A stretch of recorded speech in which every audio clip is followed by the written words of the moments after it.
Hello everyone, আমরা প্রায় 3-4 মাস পর চলে এসেছি আবার তারাপীঠে। আমাদের প্রত্যেক মাসেই আসা হয়, এইবারে একটু বেশি গ্যাপ হয়ে গেছিলো একটু কারণের জন্যে। তো যাই হোক, আমরা এসেছি তারাপীঠে, আমি আমার বর আর আমাদের অনেক হিউজ গ্রুপ এসছে একটা, প্রায় 30-40 জন মতন বেশি হবে।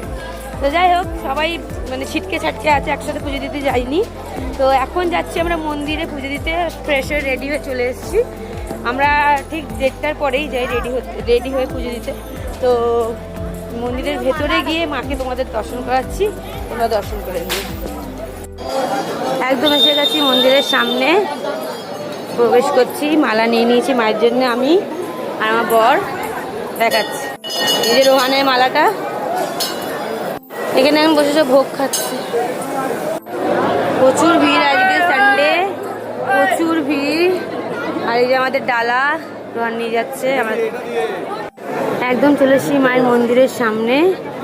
আমার আইডিতে অনেক ভিডিও রয়েছে মায়ের দর্শনের, মায়ের অনেক রকম ভিডিও রয়েছে, তোমরা দেখতে পারো। এখন নতুন নিয়ম, ভেতরে গিয়ে দেখাতে পারবো কি জানি না, কিন্তু যতটা পারবো চেষ্টা করবো।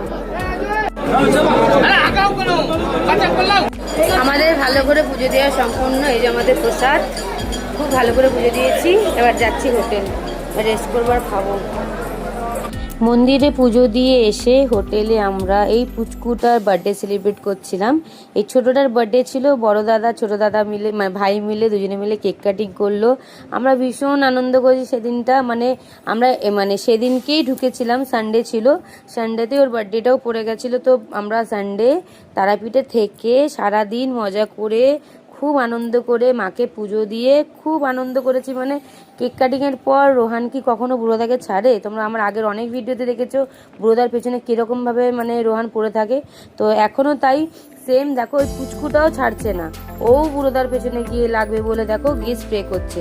তো যাই হোক, পরদিন আমরা চলে গেছিলাম সবাই মিলে শান্তিনিকেতন। শান্তিনিকেতনে পৌঁছে আমরা ডাইরেক্ট সুইমিং পুলে নেমে পড়েছিলাম। ভীষণ আনন্দ হচ্ছিল, এত বৃষ্টি, এত কি বলবো আনন্দ। আমি আর রোহান প্রচুর ভিডিও রিলস করেছি। দেন সন্ধেবেলা যখন রেস্ট করে আমরা ফ্রেশ হয়ে বেরিয়েছিলাম, একজন খুব ভালো গান করছিল। দেন তার পরের দিন সকালবেলা আমরা যখন মা কঙ্কালী তলায় পুজো দিতে গেছিলাম, শান্তিনিকেতনে আমরা মোট 2 দিন ছিলাম। তো শান্তিনিকেতনে কঙ্কালী মার কাছে তো পুজো দিতে যেতেই হবে। তো পুজো দিতে গিয়ে আমাদের ভীষণ ভালো করে পুজো দিয়ে আমরা আমাদের দেশের বাড়িতে ফিরে গেছিলাম। দেশের বাড়িতে বৃষ্টি হচ্ছে, রোদ হচ্ছে, আর আমরা সবাই মিলছি এখন শাক তুলতে। গুড মর্নিং সবাইকে। আমরা এখন পুরো